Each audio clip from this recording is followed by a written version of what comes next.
Ramazon ro'zasining martabasi, darajasi shunday ulug'ki, jannatda alohida ro'za tutgan insonlar uchun eshik bor, Rayyon eshigi.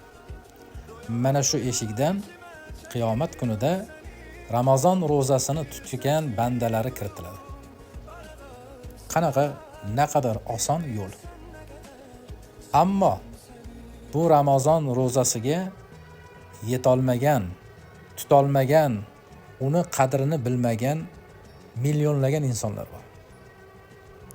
Alloh taolaning rahmati shu qadar kengki bandalariga.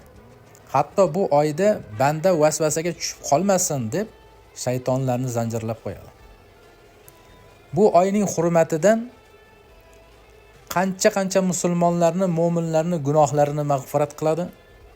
Qancha do'zaxga tushishligi kerak bo'lgan bandalarni do'zaxdan ozod qilib yozib qo'yadi.